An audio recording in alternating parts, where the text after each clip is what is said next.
ভারত রাষ্ট্র দল বেঁধে বাংলাদেশের বিরুদ্ধে লাগিছে। এর লক্ষ্য হাসিনাকে বা আওয়ামী লীগকে ক্ষমতা ফিরিয়ে নিয়ে আসা না, তার উদ্দেশ্য আরো গভীর।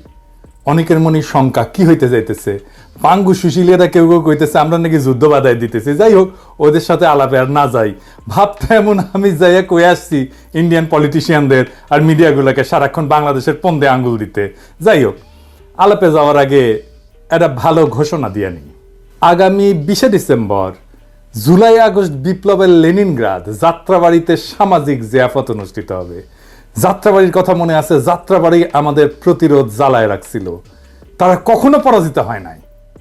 এবং ওই বীরদের আমরা ওই সামাজিক জিয়াফতের মাধ্যমে আমরা রিকগনাইজ করতে চাই, ওনাদের সাথে সেলিব্রেট করতে চাই রাজপথের যোদ্ধাতে নিয়ে। হ্যাঁ, 10টা গরু ফেলাবো, হিন্দু ভাইদের জন্য খাসির ব্যবস্থা থাকবে, বিপ্লবের র্যাপ সঙ্গীত হবে, কাওয়ালি হবে, আহত আর শহীদ পরিবার সবাই থাকবেন ওইখানে। যাত্রাবাড়ি অঞ্চলের সমস্ত মাদ্রাসার ছাত্র শিক্ষকেরা থাকবেন। আপনাদের ভূমিকাই ছিল মূল ওইখানে, আমরা এটা জানি। থাকবেন, দাওয়াত রাখলাম। চেষ্টা করব আহত আর শহীদ পরিবারগুলোকে আর্থিক সাহায্য করতে, যদি পর্যাপ্ত ফান্ড সংগ্রহ করতে পারি। 10টা গরু কলে প্রথম দিনই ম্যানেজ হয়ে গেছে আলহামদুলিল্লাহ, বাকিগুলো ম্যানেজ হয়ে যাবে ইনশাল্লাহ। তো এই সামাজিক জিয়াফতের কর্মসূচি চলমান থাকবে। এক এক অঞ্চলে, যে সমস্ত অঞ্চলে প্রতিরোধ হয়েছে আমরা যাব এই সামাজিক জিয়াফতের কর্মসূচি নিয়ে। যেই সব জায়গায় প্রবল প্রতিরোধ যুদ্ধ হয়েছে সেই সব জায়গায় অগ্রাধিকার থাকবে। মুক্ত হস্তে সামাজিক জিয়াফত সফল করার জন্য দান করেন, চান্দা রেডি করেন। কেমনে দেবেন জানাই দিতেছি। যারা রান্না করতে পারবেন, গোস্ত কাটাকুটি করতে পারবেন, জব দিতে পারবেন, আগে থেকে যোগাযোগ করেন আমাদের টিমের সাথে। এখন কইবেন টিম কই? এই যে বাংলাদেশের জনগণ পেজ, এটা লাইক দিবেন। আর এই যে আবু মুস্তাফিজ শাপলু এডিটর সাহেব, শাপলুর প্রোফাইল থেকে দেখায় দেন পেজের পোস্টগুলা, তাহলে ওই যে ফেক পেজে যায়, ফেক প্রোফাইলে যায় আবার ল্যান্ড করবে না। যাই হোক, ওর লাগে যোগাযোগ রাখবেন। এই সামাজিক জিয়াফতের মাঠের কমান্ডার হইতেছে আবু মুস্তাফিজ শাপলু। এইবার আসেন এই পশ্চিমবঙ্গের মিডিয়া নিয়ে। তার আগে এনে আলাপ কইরা নিই যে এই যে পশ্চিমবঙ্গের মানুষ আসলে বাংলাদেশ সম্পর্কে কি ভাবে। আমরা এটা ভারতীয় পণ্য বয়কট আন্দোলনের সময় দেখেছিলাম, বাট একটু শুনেন। আচ্ছা, তাইলে এবার আমরা দেখি, তাই না, কেমন ভিখারিকে কে কাকে খাওয়ায়। এবার দেখি ওদের ব্যবসার অবস্থা কেমন।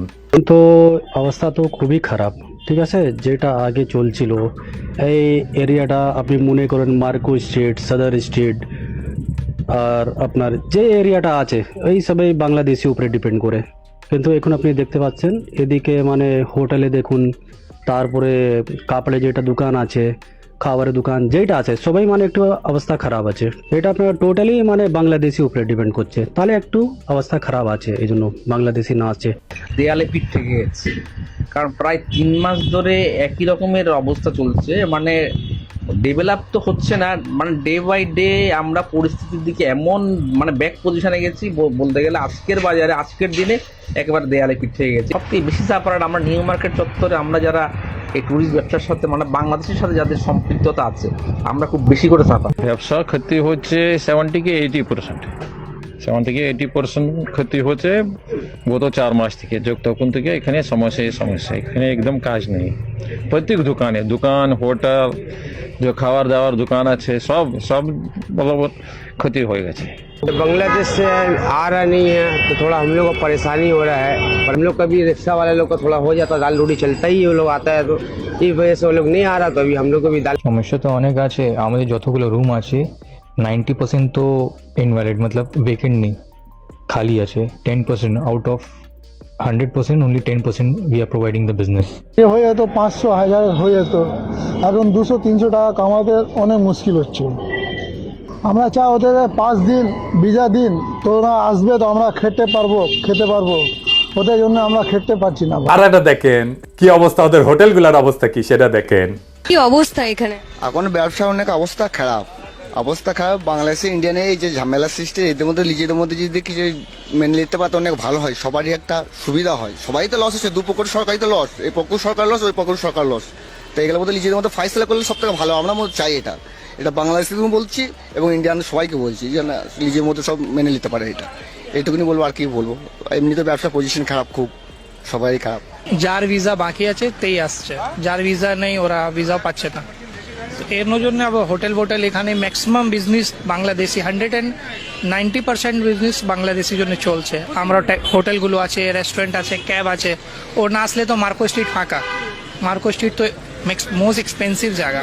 এই যে পুরো এরিয়ার মধ্যে হোটেল আছে, মেন রেস্টুরেন্ট আর হোটেল। তারপরে আমরা ক্যাব ড্রাইভার, ক্যাবের জন্য সমস্যা তো হবেই হবে। এই জন্য ব্যবসা চলছে না। না, ব্যবসা তো অটোমেটিকলি না আসলে কি করে চলবে? তো মানে মার্কেট স্ট্রিটের ব্যবসাও একদম বসে পুরো গেছে। ব্যবসা শেষ, পুরো শেষ। মার্কেট স্ট্রিটে যত ব্যবসা সব শেষ। হোটেল বলেন, ট্রাভেলস বলেন, এই রোডে চলার রাস্তার জায়গা পাওয়া যায় না। এখন দেখছেন পুরো ফাঁকা, মানে একটা লোক দেখা যাচ্ছে না। এর থেকে আরো বেলা হবে, দেখো এখন তো একটা দুটো বাস আছে, কিছু বাস আছে, লোক আছে, তারপরে তো আরো কিছু দেখা যাবে না। সন্ধ্যাবেলা একবার এসে দেখেন, মনে হচ্ছে একদম শুনশান, একদম মানে কবরস্থান হয়ে গেছে। তো বাংলাদেশ থেকে কত লোকজন আসছে তাও এখন? এখন মানে ধরে নিন 10%, মানে 10% যদি আসছে তো আসছে, তাও নাই। তাও যে মানে ভিসাগুলো বাজা আছে, মানে এই তো লাস্ট এই ডিসেম্বর মনে হচ্ছে সব শেষ হয়ে যাবে। ওই গিনা চুনা কিছু আছে। মানে এই পরিস্থিতি ঠিক না হলে আপনাদের খুব সমস্যা। এই সব ব্যবসা। খালি আমাদের নেই, আমাদের এই পুরো এরিয়া, পুরো মার্কেট, পুরো এরিয়া এখানে নিয়ে বড় বড় টোটাল এর মধ্যেই চলে। টোটাল ব্যবসা শেষ। জয় বাংলা হয়ে গেছে ওদের ব্যবসা।